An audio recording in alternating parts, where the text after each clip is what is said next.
What is up, y'all? Welcome back to another video. In this video, we're going to be talking about the draft a little bit more. We have some rumors, some smoke screens, just tons of stuff to touch on. I just wanted to kind of keep you guys in a loop of what I'm hearing, just crazy stuff. Obviously, we have no idea what's going to happen, but I still think it is interesting to talk about. Obviously, Lions sit at 3, so there's a lot of potential possibilities, so I think it's important to talk about that. Also, before we get into it, huge shout out to Jeremy Davis. If you guys haven't seen the video, go check it out. But I've reached out to a couple of Lions players before, and usually don't get a response. And that's cool. I'm not mad about not getting a response. It is what it is.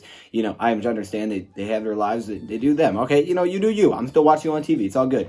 But I was like, hey, I reached out to Jeremy Davis. He was just signed to the Lions. I was like, we'll just see what happens. And he did respond, and that was pretty cool to get a video like that from Jeremy Davis. So I was just like, wow, that's pretty cool. So I wanted to upload that and just say thank you, Jeremy Davis. That really does mean a lot. I think it's really cool to see that, and us, everybody as Lions fans could look at that and be like, wow, that's one of the players that we could be seeing on the field. So hopefully he makes the team, right? I'm rooting for him really hard now. That's pretty awesome. But anyways, I did want to talk about the draft, so let's get it started.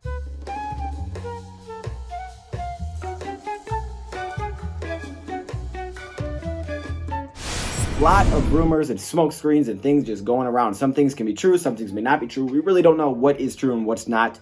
But I did want to talk about the first 3 teams in the draft, really the first 5 teams in the draft, because right there is where everything's going to go down, and it has the potential to be super, super wild or kind of boring, right? It could be both. I think even the boring side, though, is still going to be exciting because you're going to have that feeling that something could happen.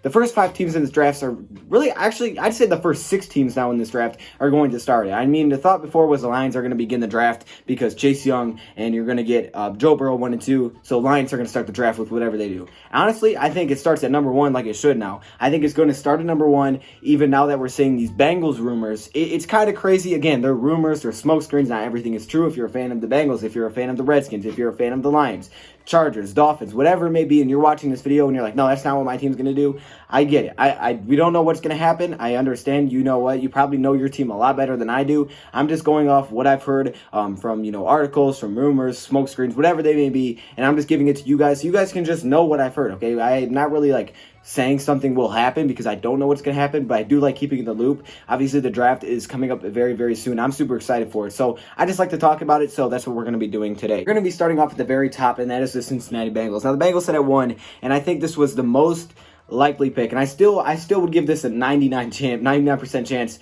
Joe Burrow's going number 1. However, there is that one possible thought. There's that one chance that somehow, some way they trade out of the number 1 spot. I know it sounds ridiculous, and honestly, when I heard that, I was like, that's ridiculous. It probably won't happen. I don't believe it will happen, but I was hearing about it, so I will talk about it. This won't affect the Lions too much. I mean, it could possibly if it keeps dominoing effect, but probably not too much. This probably won't have too much of a domino effect, right? It'll probably just kind of sit where it is. If they trade back, teams trading up to get a quarterback probably won't affect the Lions too much unless the Lions mix around with some trades. Then obviously everything changes. But the thought is they're most likely going to take Joe Burrow. However, a source has told the Miami Herald recently, which is, Miami Herald's the biggest, I'm pretty sure it's the biggest news source for Miami Dolphins. They talk about rumors and stuff that could happen. And it basically says the Dolphins will attempt to trade to the number 1 pick in the draft. The reason they would do that, obviously, to get Joe Burrow. The Dolphins owner has said that he has made it his mission, his priority, to find the next Dan Marino or someone like Dan Marino, right? A great quarterback. That's his mission. He's sitting at number 5. He's got tons of ammunition to trade up. They don't have a quarterback. They didn't address that in free agency. That's the one spot they need to fill. And he just wants to make it his job to find that quarterback. And I think that's a good idea. I think having 5, 18, 26, this is great. If you're just going to sit there, it's great. He can fill out a lot of needs. But at the end of the day, you find a quarterback that you love, even if that is Joe Burrow, you try to find a way to get him, okay? If any way possible, you try to find a way, because the quarterback is someone that if you get the right one, he's going to last for over a decade, and he's going to change your team for a long time. Getting an edge rusher is cool. Getting, a quarterback that you like but you don't love is cool. But if there's a guy that you really like, then it makes sense. So there is a thought that they will try to trade for number 1. Doesn't mean they will, because obviously the Bengals have to accept that. Now, the Bengals obviously are going to have a very, very high asking price, which they should. You're trading out of the first pick in the draft, and that means you have literally any player in the draft. Think about that. Any player in the draft you can take if you're sitting at number 1.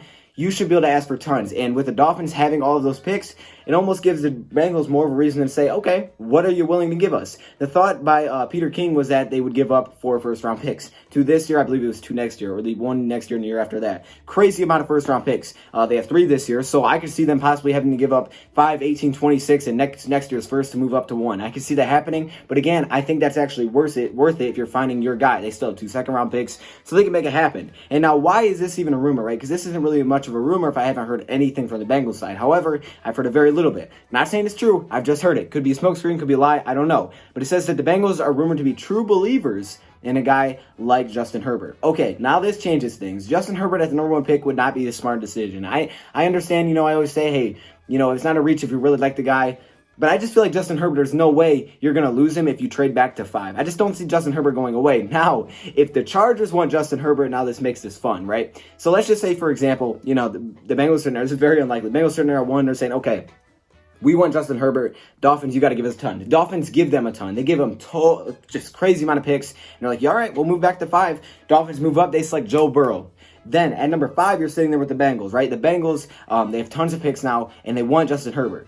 But then there's the Chargers behind them that are like, hey, wait, we want Justin Herbert. Well, where did this come from, right? We thought the Dolphins were ready. Tua, you're going to take Burrow, and we'd get Herbert. All of a sudden, they're like, oh, snap. Now we have to trade up. Maybe they trade up in front of them. They try to trade in front of them by trading with the Lions. They try to give them a tons of return. Thing is, the Chargers don't have tons of draft capital to do that. So they may throw in Desmond King, which has been a recent thought that they would be willing to do that. There's so many crazy situations that could come out of this, and that's why I like talking about it, and that's why I want to talk about it. But, I mean, just imagine that for a second. Now, those things wouldn't really affect the Detroit Lions unless, a team like the Chargers or something try to trade back up in front of the Bengals and get their quarterback, and then the Lions would be receiving picks. But either way, that'd be like the only way that would affect them. Now, this would affect them, the Washington Redskins. And now, this is where I've thought recently that this is kind of where the draft starts, right? I think the first one, even though I just kind of explained what I've heard, still highly unlikely. I would be very, very shocked if anything like that even came up in talks during the draft. However, this is where it really starts, the Redskins. The Lions should want Chase Young. If Chase Young is there at 3,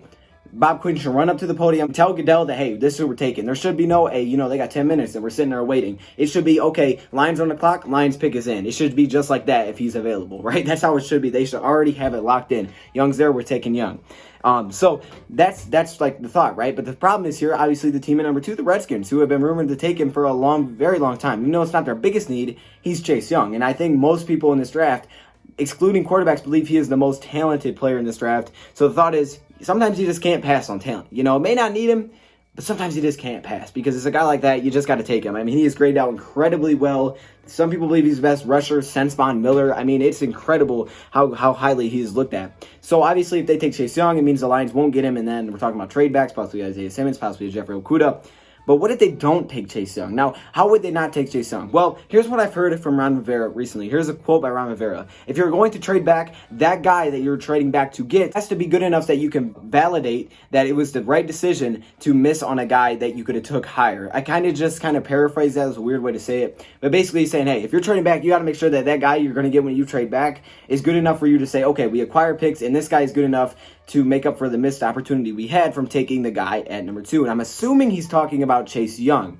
However, we have heard rumors that maybe they're in love with Isaiah Simmons. And now if they're talking about Isaiah, he's not going to say who he's talking about. Obviously, that'd be dumb. We all assume he's talking about Chase Young. But what if he's talking about Isaiah Simmons? And he's saying, hey, maybe we shouldn't trade back because we don't lose out on Isaiah Simmons. Because obviously, sitting at number 2, if you trade with the Dolphins or the Chargers, you're going to lose out on Isaiah Simmons. It's very likely that either Lions or the Giants are going to take him. Probably the Giants would take him. So maybe maybe he's talking about that, because now he's like, oh, well, if I trade out, I can't get Simmons. So is that even worth it, right? Would that make a lot of sense for me to do that? Because he said, I just don't want picks. I need good players.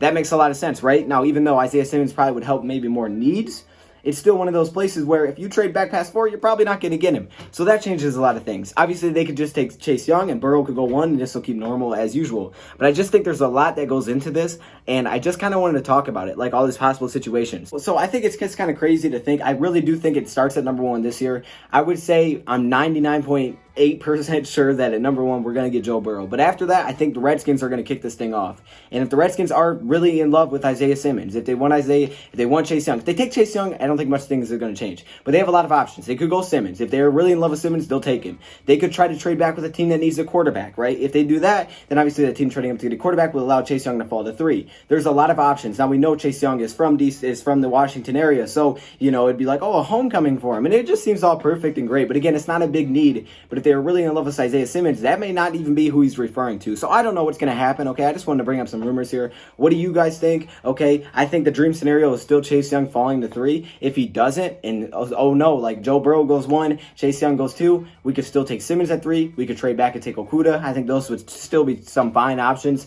I just thought these were interesting, and I just wanted to kind of talk about these a little bit. If you guys want to look into this stuff more, definitely go for it. It's pretty cool. And again, shout out to Jeremy Davis. Anyways, thank you for watching, and I'm out.